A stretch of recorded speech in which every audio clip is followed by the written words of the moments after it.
Assalamualaikum warahmatullahi wabarakatuh. Ketua dan anggota Majelis Hakim yang mulia, saudara termohon dari KPU, pihak terkait dari kuasa hukum Paslon 2 dan saudara dari Bawaslu. Dalam perjalanannya yang mulia, MK Indonesia pernah memberi warna progresif bagi perkembangan hukum konstitusi di Indonesia dan pernah dinilai sebagai lembaga penegak hukum yang sangat kredibel. Harvard Handbook tahun 2012 seperti ditulis oleh Tom C. menilai MK Indonesia adalah salah satu dari 10 MK paling efektif di dunia. Studi tentang perjalanan masa lalu MK yang bagus pernah ditulis juga dalam beberapa jurnal ilmiah. Dari Amerika Serikat ada disertasi yang ditulis oleh Pastor Stefanus Hendrianto yang kemudian diterbitkan dalam bentuk buku berjudul Law and Politics of Constitutional Courts, Indonesia and the Search for Judicial Heroes, diterbitkan oleh penerbit ternama di Amerika. Dari IIU Malaysia lahir disertasi karya Iwan Satriawan, Role of the Constitutional Court in Consolidating Democracy in Indonesia.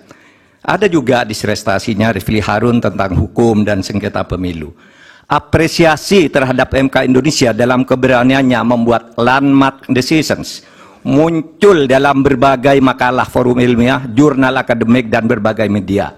Bahkan dalam konteks penyelesaian sengketa pemilu, Begawan Hukum Sacipto Raharjo pernah menulis tulisan di harian Kompas 14 Juli 2009 dengan judul Tribute untuk Mahkamah Konstitusi, yang di dalamnya mengatakan begini: mungkin kita perlu mendirikan sebuah monumen agar orang selalu mengingat bahwa Indonesia pernah memiliki Mahkamah Konstitusi yang bekerja dengan penuh penghormatan, tidak takut terhadap intimidasi. Harian Media Indonesia 7 Juli 2009 menulis editorialnya dengan judul Hormat untuk Mahkamah Konstitusi, yang alinea pertamanya dimulai dengan kalimat untung ada Mahkamah Konstitusi.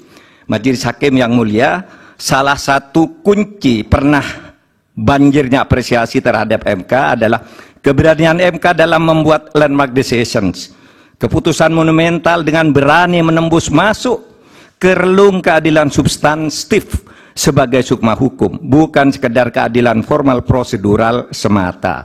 Dalam hal pengujian undang-undang misalnya, teori OPL atau Open Legal Policy itu lahir atau sekurang-kurangnya secara resmi digunakan pertama kali oleh Mahkamah Konstitusi. Dalam hal pelaksanaan pemilu, MK memperkenalkan pelanggaran TSM yang kemudian diadopsi di dalam tata hukum kita.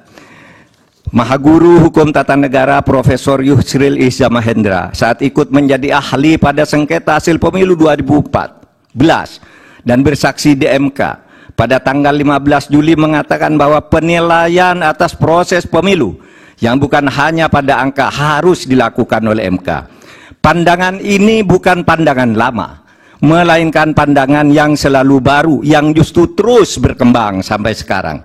Menjadikan MK hanya sekedar mahkamah kalkulator, menurut Pak Yusril, adalah justru merupakan pandangan lama yang sudah diperbarui sekarang. Di berbagai negara judicial activism banyak dilakukan oleh Mahkamah Konstitusi maupun Mahkamah Agung.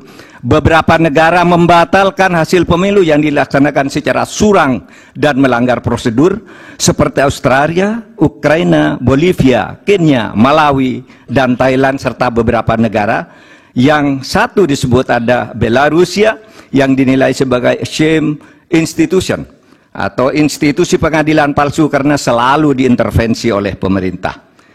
Akhirnya kami tahu sungguh berat bagi MK dalam sengketa hasil pemilu ini.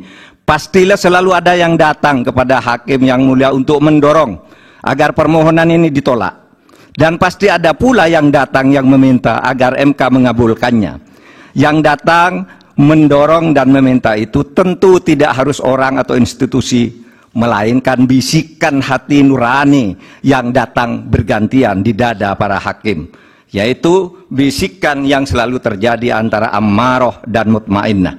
Saya memaklumi tidak mudah bagi para hakim untuk menyelesaikan perang batin ini dengan baik. Tetapi akhirnya kami berharap MK mengambil langkah penting untuk menyelamatkan masa depan demokrasi dan hukum di Indonesia.